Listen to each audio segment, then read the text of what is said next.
So today we are going to the most unusual and weird island I think there is in New Zealand.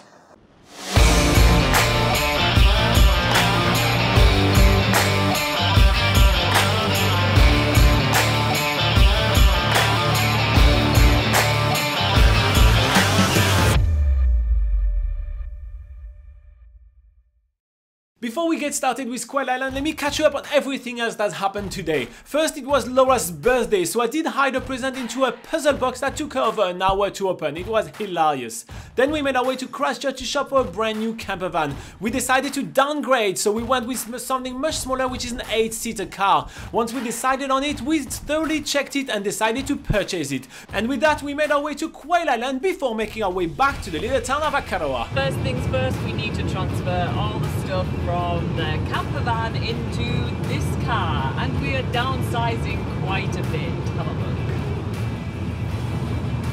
As Laura said, it was a bit of a Tetris game to fit everything that was on our gigantic 3.5-ton camper van into this very small car. But we succeeded to fit everything and made our way back toward Akaroa, where we are now staying in a farm. We took the time to help a little bit our host with some of the farm chores just to say thank you for hosting us. Then we head to the restaurant for Laura's birthday.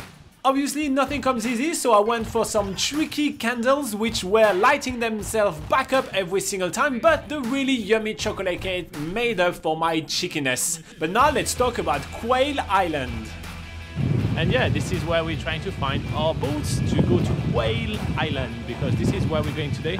We're joining Black Cat Cruises for a quick ferry trip from the Lyttleton harbour in Christchurch over to Quail Island, an island that is famous for originally being used as a quarantine station as well as a leprosy colony.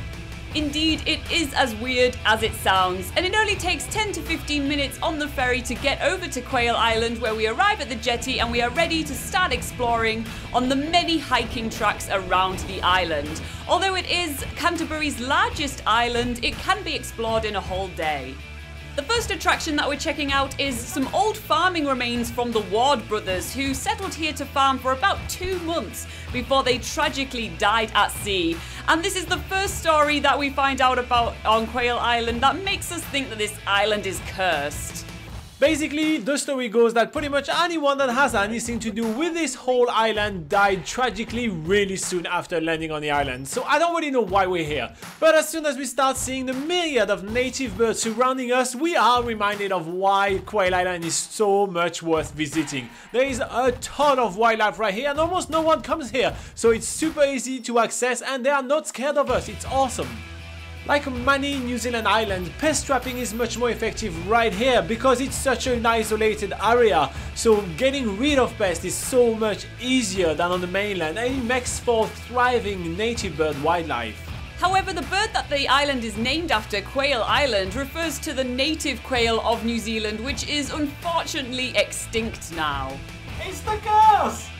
Nevertheless, there's a lot of wildlife viewing opportunities on Quail Island today. Among all the fantails, wood pigeons and the Californian quails that we've seen, there's all these swallows which are flying back and forth across the walking tracks. After getting lots of entertainment from the birds, we are continuing on this walk around Quail Island.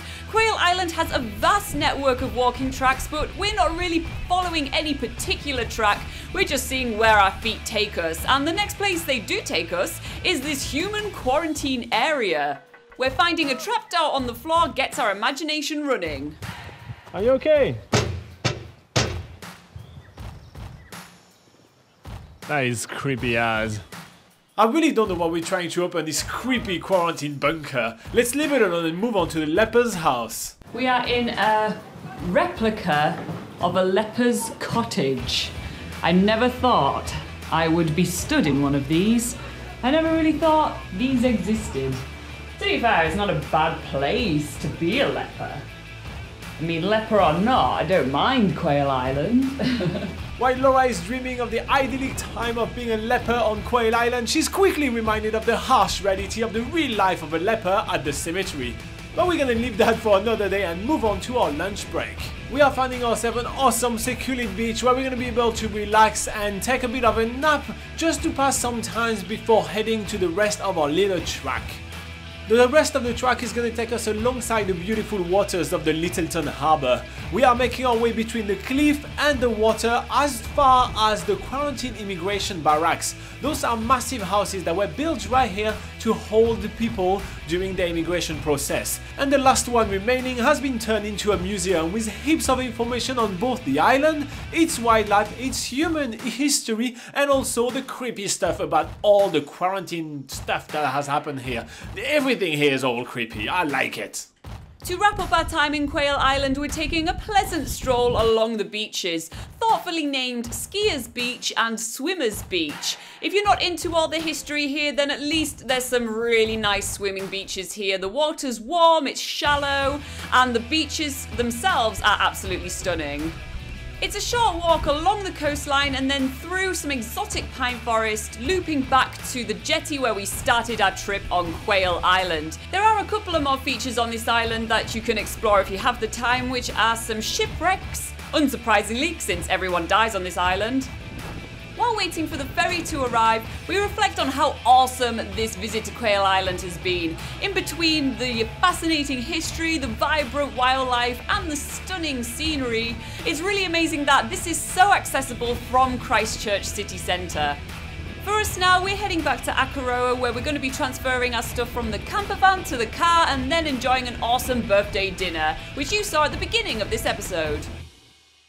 Alright, so today we are going to Leprosy Island. Yeah. Okay.